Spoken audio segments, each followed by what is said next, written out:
filling in the gap between Episode 6, Return of the Jedi, and 7, The Force Awakens.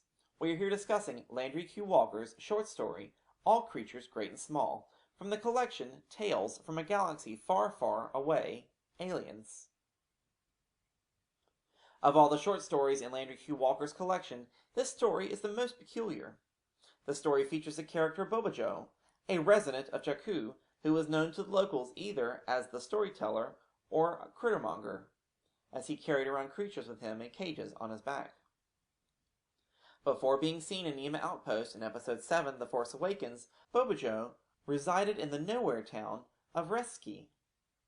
On this particular day, their outpost was being invaded by Zygerian slavers, a race which we saw featured in several episodes of the Clone Wars. When he saw the slavers descend over the outpost, he moved for cover, releasing his creatures into the street. The entire town, including Bobajo, were gathered in the town hall. There was a lot of fear, but Bobajo spoke up and said that there was still hope. While no one really got much hope from that sentiment, Bobajo proceeded to tell a story to the children in the town hall. The story Bobajo told was one of particular interest. He retold the story of the destruction of the first Death Star, but instead of telling the story as we know it, he attributed everything that happened, and the success of Obi-Wan and the rebels, on his creatures that he sent into the ventilation system, claiming that he and his creatures were on the Death Star at that time. He proceeds to spin this tale that has the children and the reader doubting the credibility of everything they knew about history.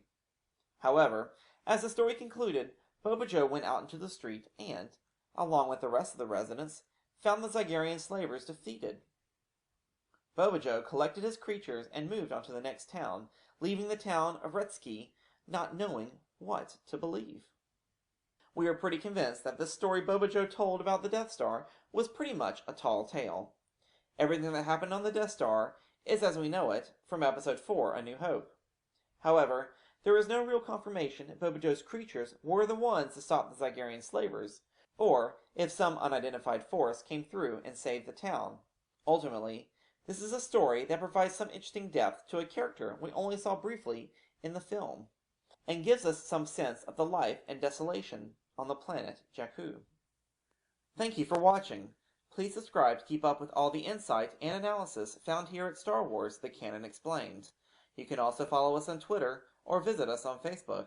Till next time, may the Force be with you.